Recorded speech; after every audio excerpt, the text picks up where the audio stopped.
Good morning. I'm Sarah Ravar, Lead Digital Trust Partner at Spark, and I'm your host for today's Spark Lab Speaker Series. As always, our aim is a high-speed, high-impact briefing that explores innovation from local and international thought leaders and delivers the inspiration that can help you find a business edge. Today we'll be joined by John Edwards, New Zealand's Privacy Commissioner.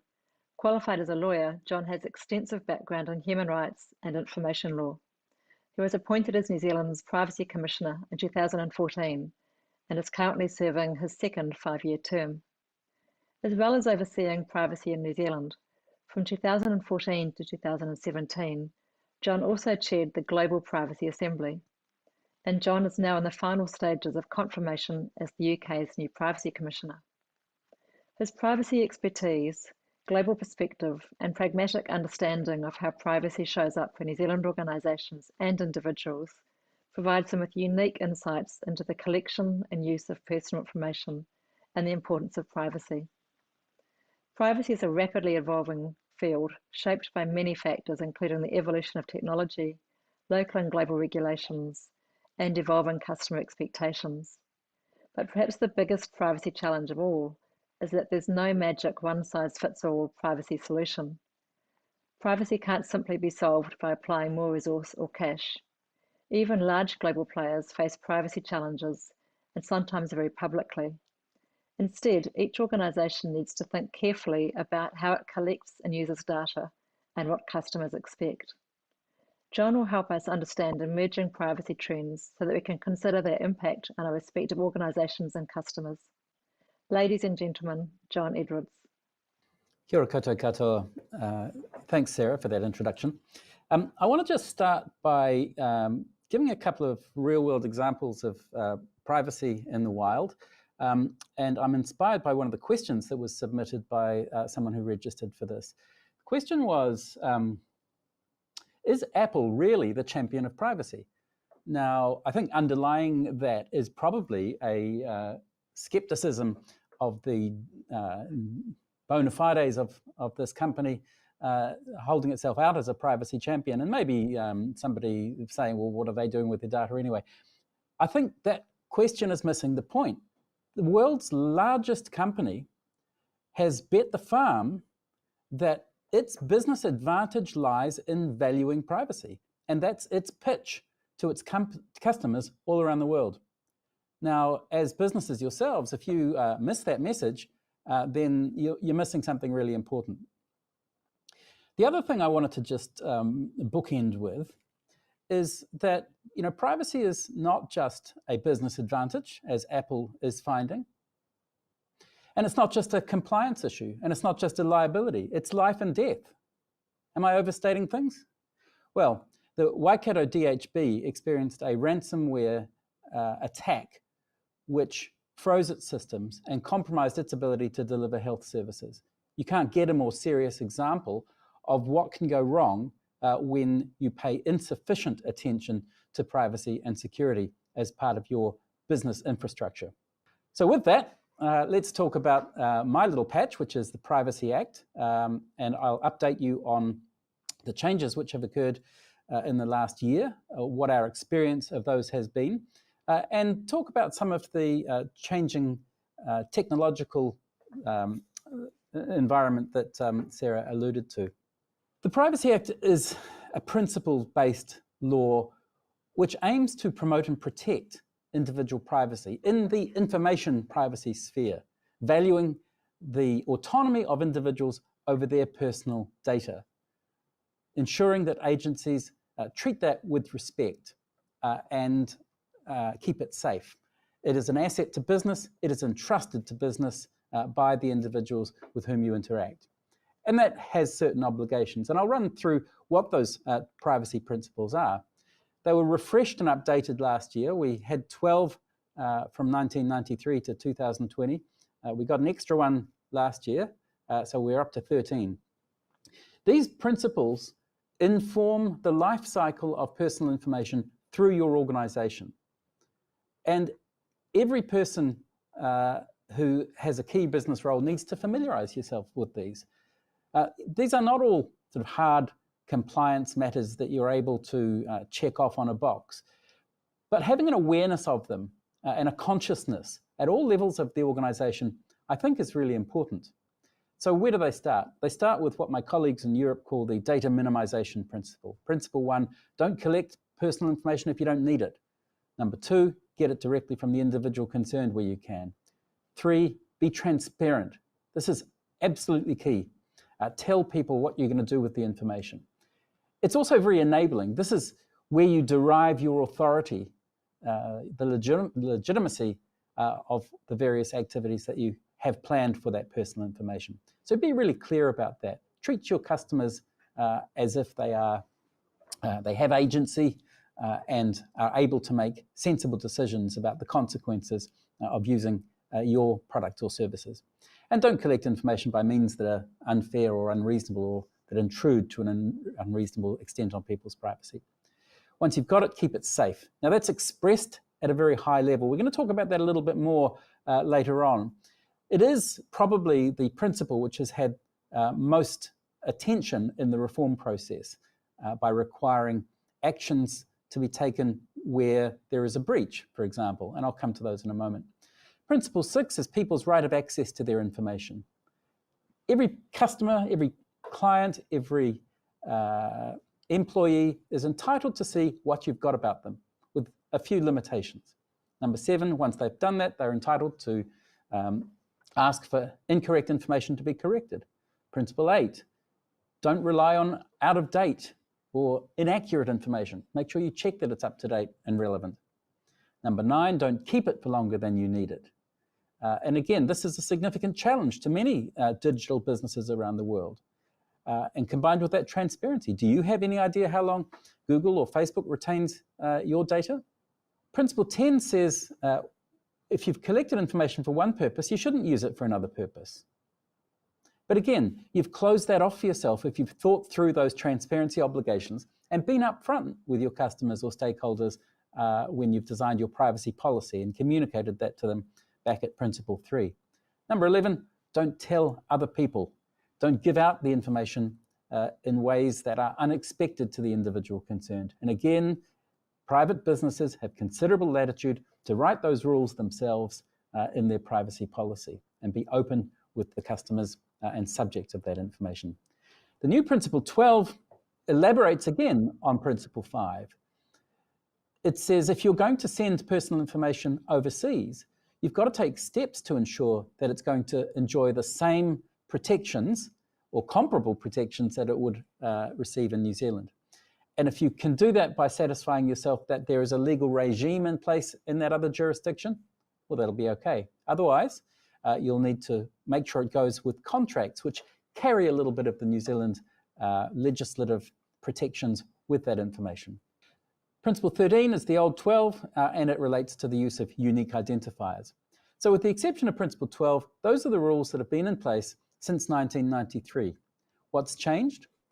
Well, in 2020, on the 1st of December, there was a new obligation introduced of mandatory breach notification, which means where something does go wrong and you lose control of information that has been entrusted to you in a way that could cause some serious harm to an individual, you are obliged to notify my office and to notify the individuals concerned so that they can take steps to restore their position.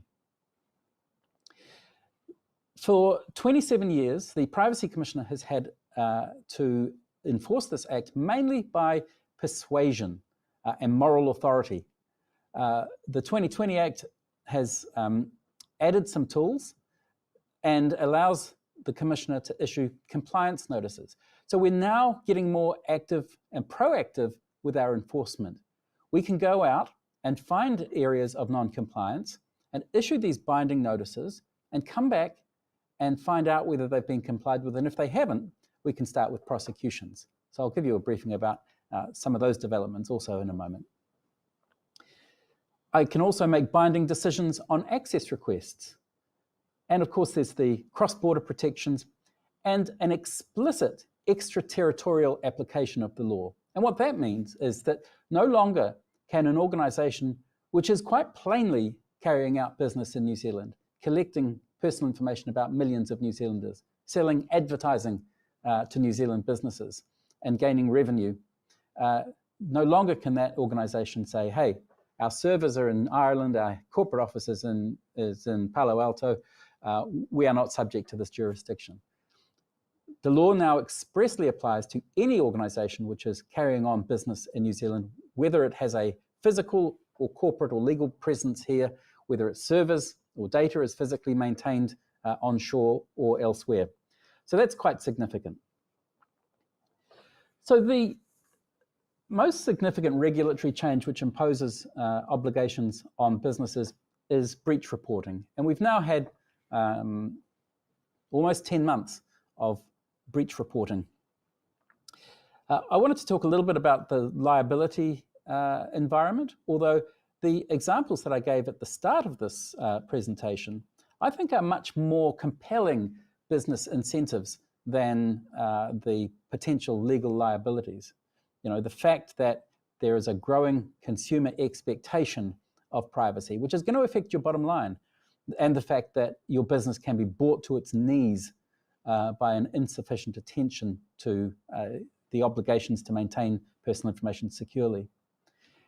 And then I thought we would touch on a little bit of the new technological environment, biometrics, facial recognition. These things present challenges to a law which is designed initially in pretty much an analog world. And I want to ask the question of you, just because you can, does it mean you should? And if we apply that to technology like facial recognition, for example, I think we see some pretty interesting conversations. I think really I would urge you to interrogate supply-side technological solutions to your business problems. And what I mean by that is somebody's selling you a tech solution. Does it actually meet your business needs? Does it create more risks than it solves? Let's have a look at that. But first, you can see in this graph the change in breach notifications to our office. We've run for many years a voluntary notification system where agencies have let us know when things have gone wrong. From the 1st of December, that switched to a mandatory reporting system, and we've seen a close to 100% increase in the volumes of breaches reported. What are we seeing?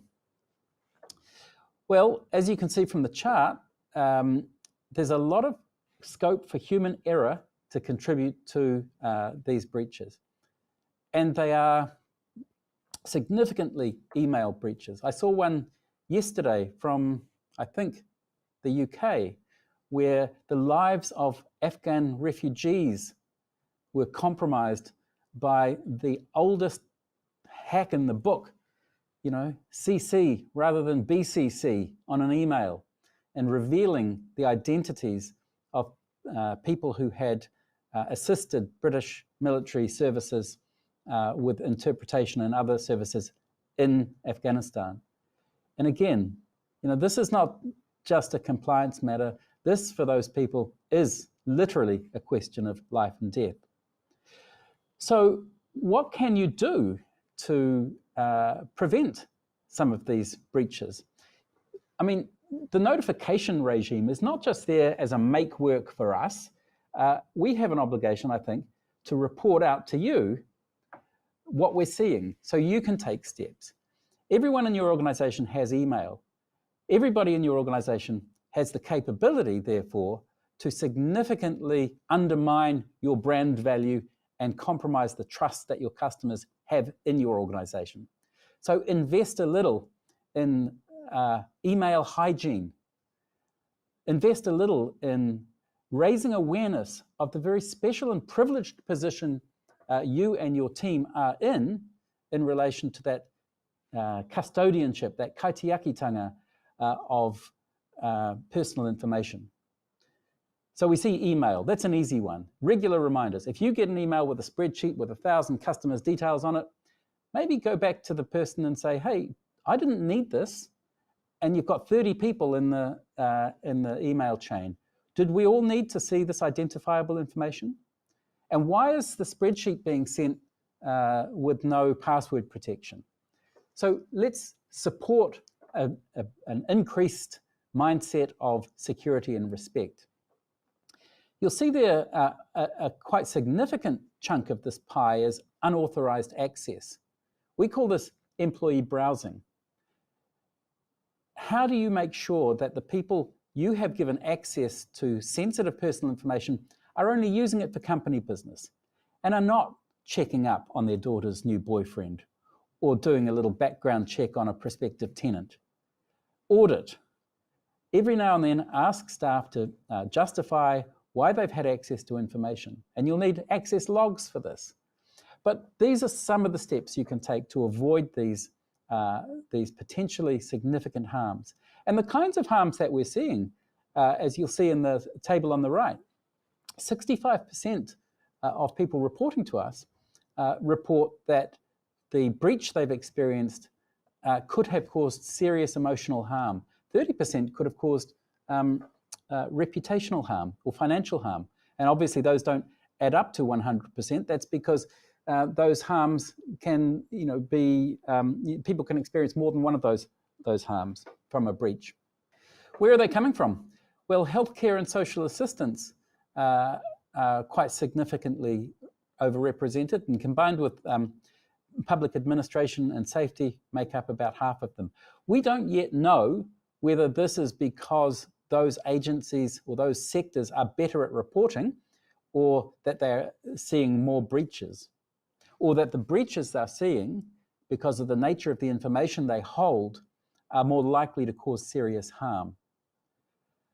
But it is significant that it's really important that you have a think about the kind of information that you hold, the sensitivity of it, and the potential for downstream harm that can result from some accidental breach. And the headlines don't stop, right? I mean, each one of these headlines on this slide shows an avoidable incident that's the product of some underinvestment or lack of attention or lack of sufficient priority at the Risk and Audit Committee, or a lack of attention from the chief executive or the chair.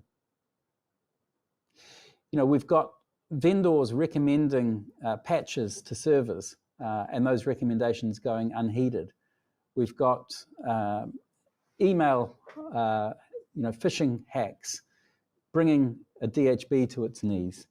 These things are avoidable, and they just require a cultural shift, a technological investment, and a priority at the board level. Just dwelling on the Waikato DHB hack, not only was the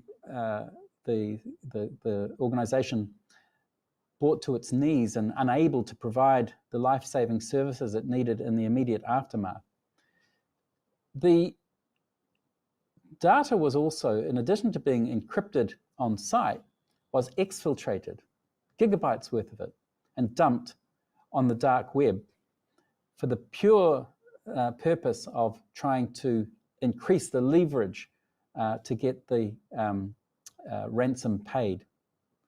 And what that led to was an organization that is trusted by many dipping into it to see whether in that stolen sensitive information there might be material for a story.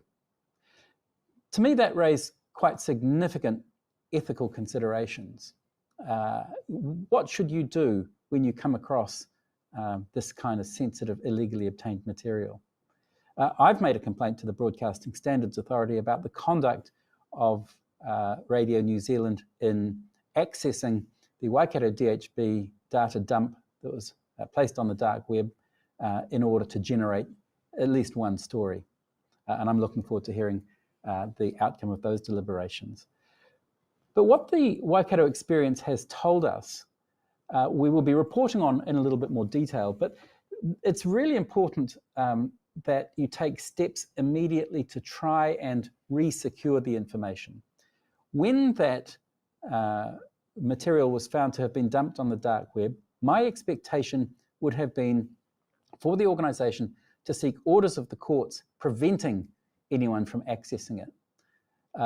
That is what the DHB did, but unfortunately, that was a door shut after that horse had bolted and the media agency had filed its story based on at least one of those items. Having obtained that injunction, it is now a contempt for anyone to access the stolen information. So be thinking about that. Be thinking about your notification obligations when a breach occurs. How do you figure out who needs to be notified and when? And these are not static obligations, which is another thing we've learned from the Waikato DHB case. As you learn more, you may become aware of more obligations to notify affected individuals. So we are seeing emerging technology which really challenges the regulatory framework. Facial recognition, as I said, we wear our face out in public. But just because we're in a public space, does the old rule of a hard division between public and private still apply? I don't think it can anymore. We need limitations on the ability of either law enforcement or private sector organizations harvesting these unique biometrics of the mathematical distances between points on our faces and using those to perhaps identify us, track us, or build a database of us. Artificial intelligence is another significant challenge. It really challenges one of the fundamental principles of privacy, which is transparency and explainability. How have you made this decision about me? If there's a black box which has collected a bunch of data and applied a process that it has taught itself, the fundamental desire for people to know why a decision has been made and the kind of natural justice that applies to the need for fairness in decision making and transparency is significantly challenged. And of course, we all know about the challenges in the input data sets and whether artificial intelligence algorithms are encoding existing inequities and biases. So those are going to keep us busy in the coming weeks and months and years. It also confronts us with what I've called the kind of retail availability of these very intrusive activities. We saw police experiment last year with Clearview AI, which is a very shady operation which offers facial recognition services based on profiles scraped in breach of terms and conditions from social media sites. We found that there wasn't really a structure or an accountability framework at police to ensure that that technology was appropriately assessed before being deployed. There was a fairly ad hoc approach. So we've been working with police to try and look at how new technologies can be assessed ethically and in accordance with the law before they are operationalized. And I think that you need to do that with your own businesses as well. As I said at the start, just because you can, it doesn't mean you should. Is there a good reason for having a facial recognition system deployed across your chain of stores? Well, maybe there is. Maybe you can make that case. But how is it going to work? What are the implications? And is it really going to resolve the problem that you are seeking to resolve? We all know that you have an obligation to maintain the safety of your staff and other people who visit your premises, but you have a concomitant obligation to ensure that the result is proportionate and is actually going to meet those needs. So, don't fall victim to the sales pitch from the people who promise that technology is going to solve everything. We really do recommend a privacy by design approach. And that means really building in privacy into your technological or business process solutions. We've worked closely with the Ministry of Health, for example, with the COVID Tracer app and associated technologies to ensure that privacy is really at the core of the solutions being proposed and actually make a defensible contribution to pandemic management. And that brings me to the end of my presentation, or the thoughts that I would share with you. I didn't actually mention yet, I think, some of the liability issues I promised you. And in my next 90 seconds of the 25 that's been allocated to me, I want to let you know that we have begun to use the enforcement tools. We've issued our first compliance notice to the Reserve Bank, which suffered a breach as a consequence of an attack on a third-party software provider. And the Reserve Bank has accepted that and has agreed to put in place all the steps that we've recommended, and we'll be going back to check. We've issued notices to a number of other agencies saying, you know, we are contemplating compliance notices and you need to raise your game. So if you get one of these, I would recommend that you engage with it. If we issue a formal notice, we can come back and check that you've complied with it, which means you're either stopped doing the thing that we've asked you to stop doing, or you've started doing something that we've asked you to start doing. And if you haven't, we'll be able to go to the Human Rights Review Tribunal and bring a prosecution, which could result in a fine of up to $10,000. I'll leave it there. I think we're going to have a little korero with Sarah and look at some of your questions over the next few minutes. Thank you. Thank you, John. It's been incredibly insightful. And we have some amazing questions that have come in over the last few days from participants. You touched on COVID briefly. Do you think that COVID is reframing the way that we think about privacy in New Zealand and perhaps globally? I think that what COVID has done, among many things, is really shown how important privacy is when we suddenly need to start collecting information in new ways or sharing information for new purposes. All the systems that the Ministry of Health has put in place, for example, have had a real emphasis on privacy. And I think that's been essential to getting the kind of community buy-in that has been so important in our pandemic management.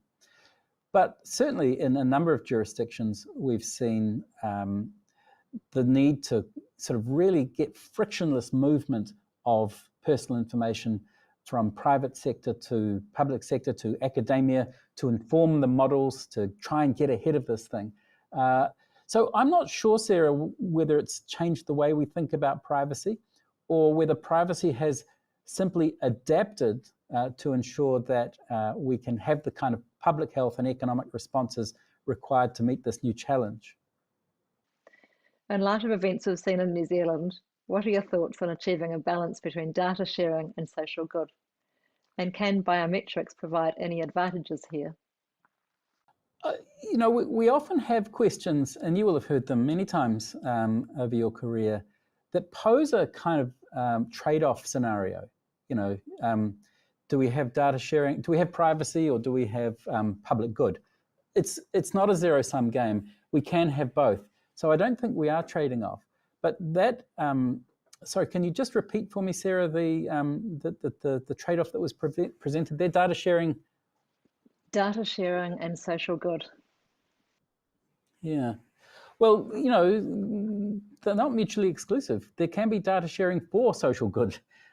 In fact, data sharing is essential for a number of social outputs. You can't look after vulnerable kids who are shedding bits of information to schools, bits of information to their church, bits of information to their doctors and welfare providers.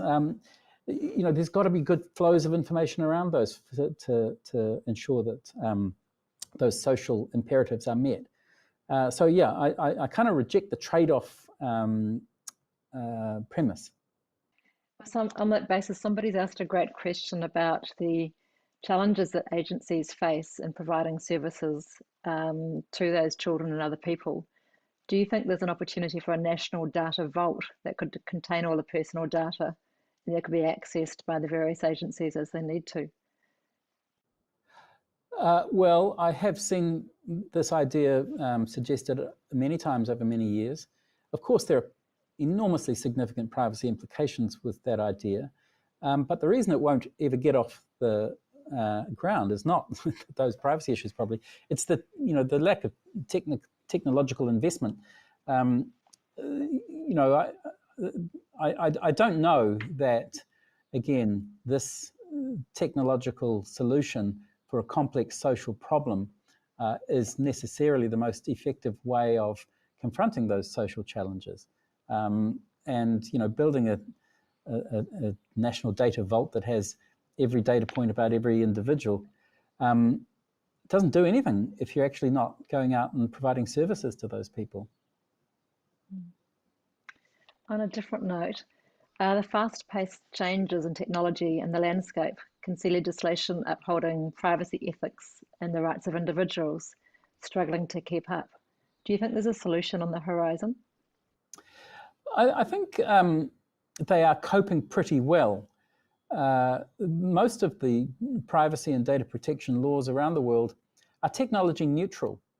There are challenges when we confront things like AI and some of these biometric technologies.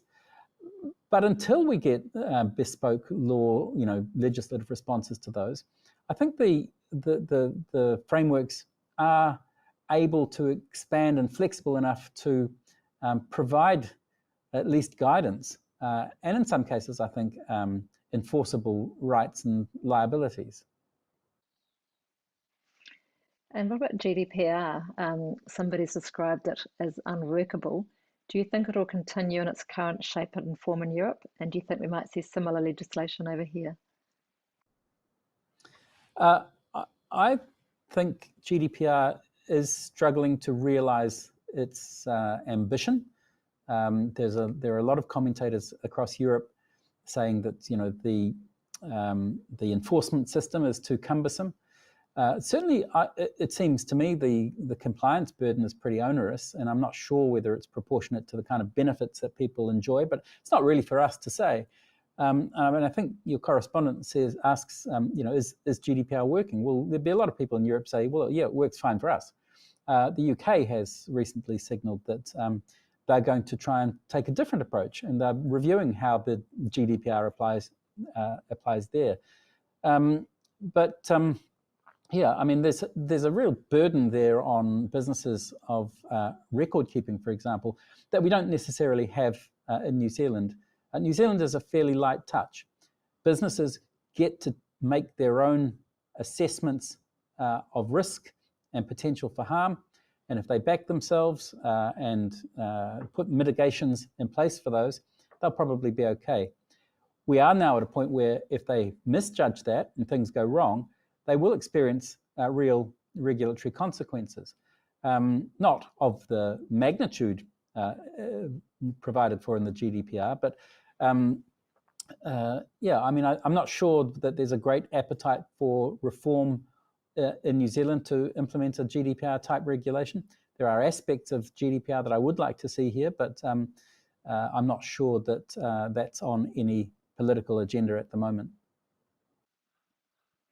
And just perhaps on a slightly different front, in terms of human rights, is privacy a human right? And if not, what's the relationship between privacy and human rights? I think privacy is a human right, and there have been challenges to expressing what it is in terms of a human right, but you see it in the international instruments, which inform our other human rights documents and declarations. So it's there in the International Convention on Civil and Political Rights. It's there in the Universal Declaration of Human Rights, a right to be free from arbitrary intrusions into one's private life. So it is there. It's expressed as in the negative there. I think it's a positive set of rights about ensuring people have some autonomy over what happens with their personal information. Thank you. And one final question. To what extent does history and culture drive the approach that different countries take to privacy? And does New Zealand have a unique perspective to bring to privacy? I think that there are really significant cultural variations in privacy. And yes, I think New Zealand does have a unique approach to bring. I'm really excited about a work stream that we're doing looking at cultural perspectives on privacy, which is a requirement of the 2020 Act. And you can't have a legal obligation to consider cultural perspectives without Te Ao Māori being central to that, and the Treaty of Waitangi. So we are going to be looking at what privacy means in Te Ao Māori, what we might learn from different cultural perspectives. I mean, there are hugely different cultural approaches. You know, the last question talked about GDPR and looks at that. You know, in GDPR in Europe, privacy is firmly regarded as a human right. And Europe is regarded as the high watermark in terms of expectations of privacy. But in Europe, most economies have a centralized identity system, and everybody has an identity card. In New Zealand, which has a looser approach to privacy regulation, there is a deep cultural ambivalence about having a kind of centralized register of that sort, as there is in Australia as well. There are different approaches across Asia and different relationships between individuals and the state. So it is something which there's never going to be a cookie cutter approach that every jurisdiction will implement in the same way. John, look, thank you for your time. Those insights have been incredibly interesting. I'm sure it's been very valuable for all the audience. Thank you to everyone who's joined the Spark virtual event. Please feel free to leave your feedback. We look forward to you joining us again in November when Dr. Anita Sands joins us to talk about creating a culture of belonging. Thank you. Thanks, Sarah.